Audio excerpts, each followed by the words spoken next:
Hey y'all, Melissa here with you today, and today we are talking about buttonholes. I'm going to show you 3 ways to sew buttonholes. How to do it by machine, how to do it freehand if your machine doesn't have a one-step buttonhole, and how to sew a buttonhole by hand. So let me show you how to do that. Let's talk about marking buttonholes first.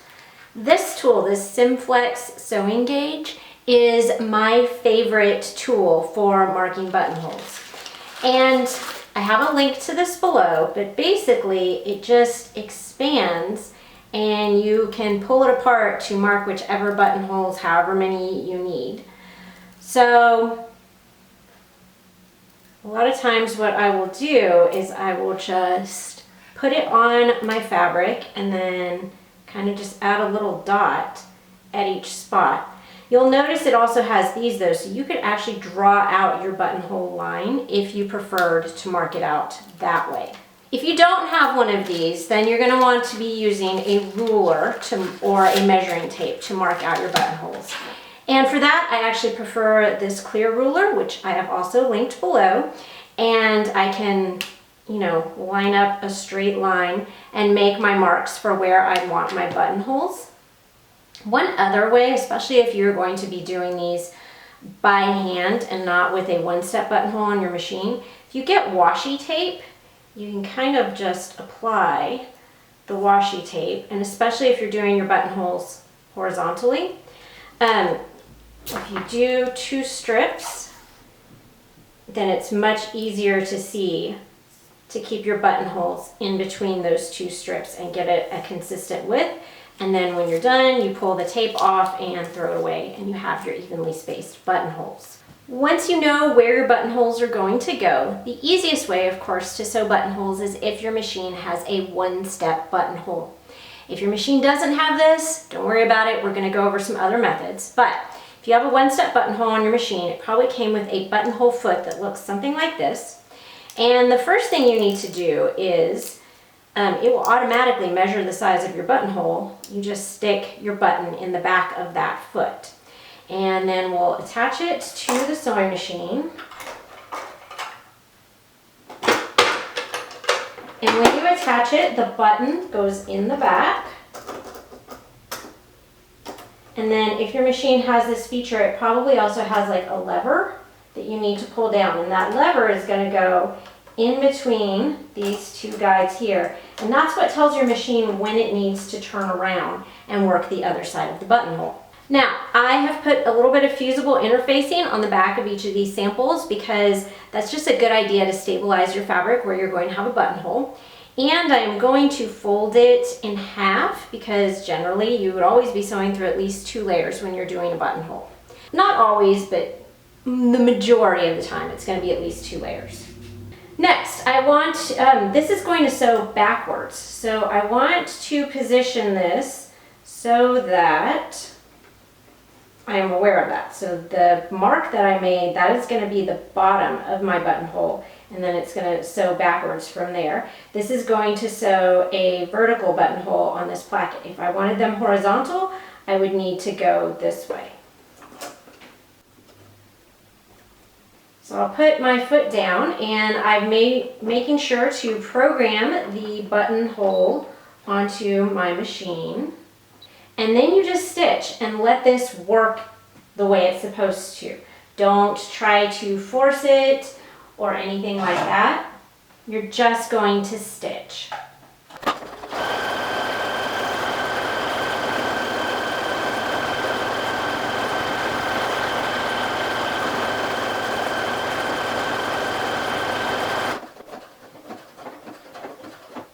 Now my machine will pull the threads to the back and cut them. If yours doesn't, leave yourself some long threads so that you can pull them to the back and knot them.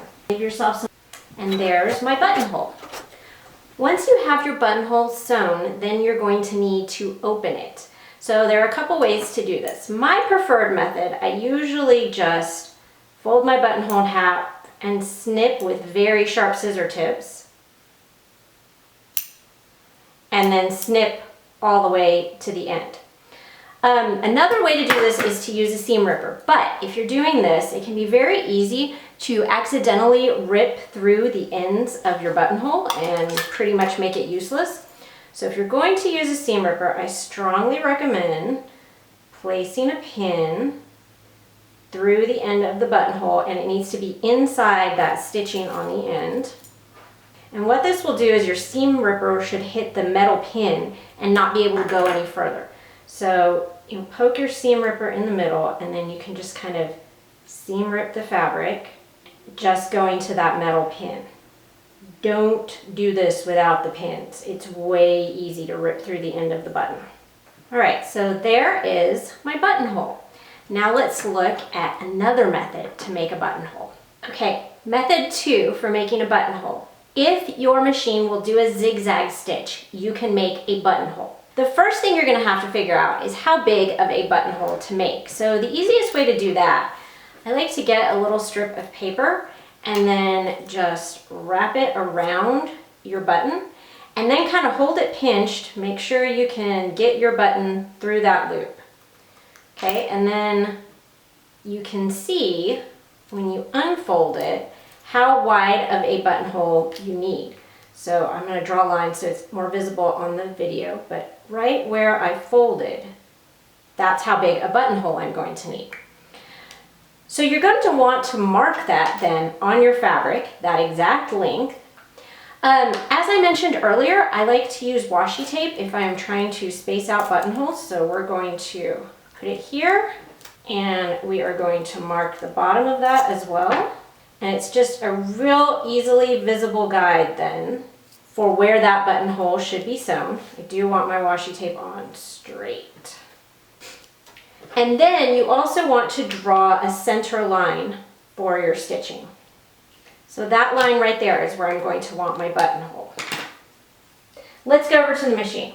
So what I actually want to start with is a straight stitch, and I want to have a pretty short stitch length. So I'm going to shorten this down a little bit, and I'm just going to sew a box around my line here. Now the way I'm going to sew this box, I'm going to line my needle right up, and I'm lining up the center line on my presser foot with that center line I drew. Then I'm going to push my needle a couple millimeters over to the side of that line. So I'm stitching down right next to the line, and I will stop at the washi tape. I'm going to take one stitch across and then turn again. Actually, that doesn't look like enough, so I'm going to take 2 stitches across. There we go. So once again, my line is lined up with the center line on my presser foot. Stitch down and take 2 stitches across again. Okay, I'm going to put my needle back in the center position, and I'm going to set it for a zigzag stitch. And I'm going to make sure I'm sewing forward again. Putting my stitching line this time is lined up with the center of my presser foot.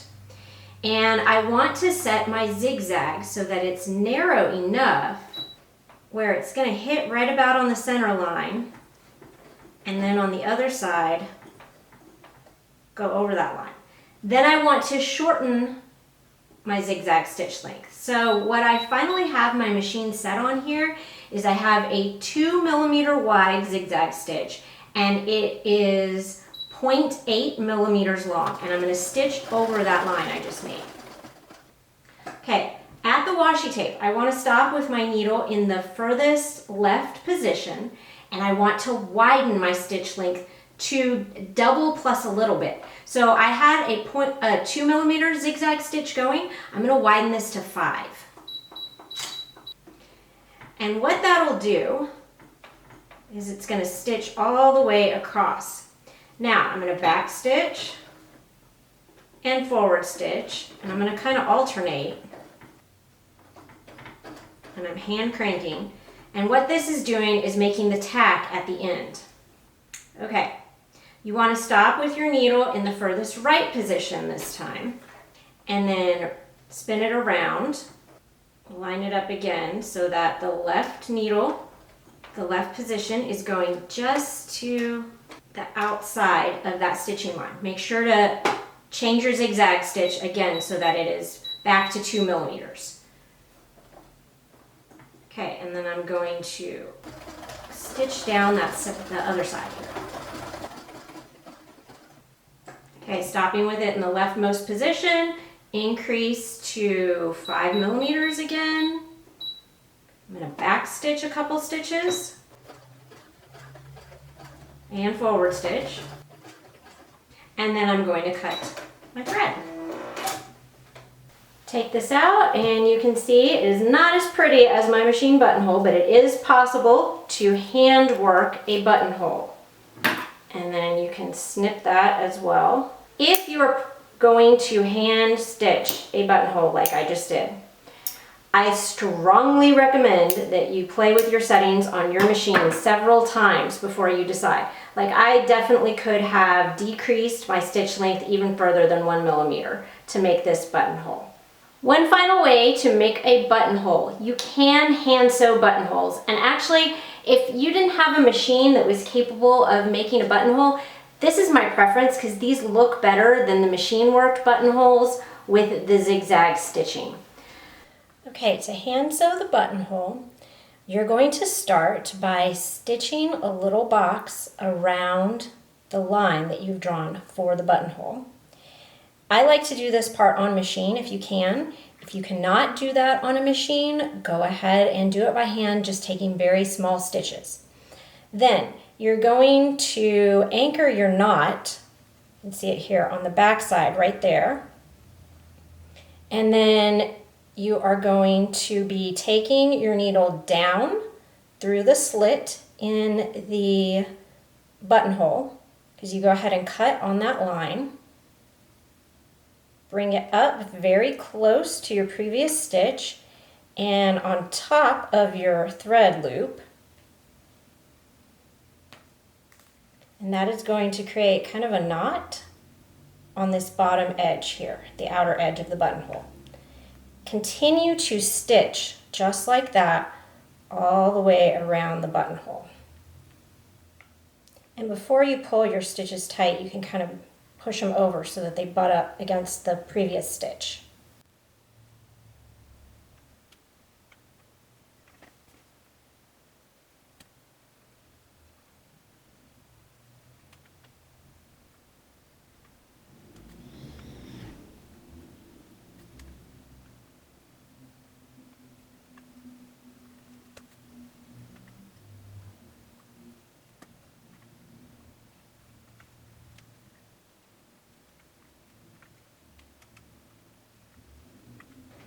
When you get to the corner, you need to start flaring your stitches out. So you'll kind of start stitching diagonally.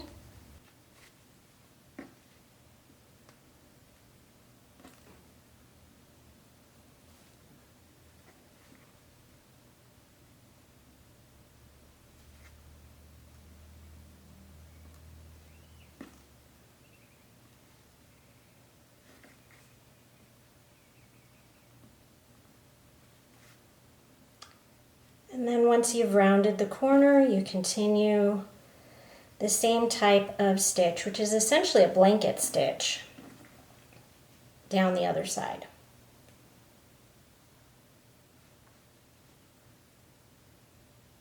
Once you've worked both sides of the buttonhole, at the end you want to take your needle all the way across, and you want to do that a few times.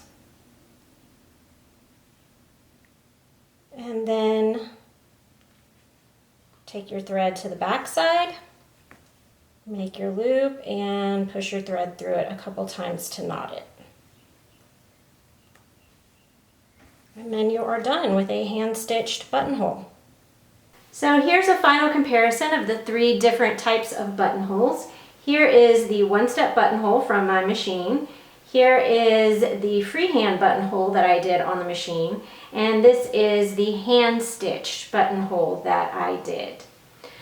All of these methods work. You're just going to have to choose the one that works best for you. And if you'd like more information about buttonholes, I've put together a playlist. You'll see things like how to make thread chain loops instead of buttonholes, how to cover buttons, and how to sew buttons on by hand and by machine.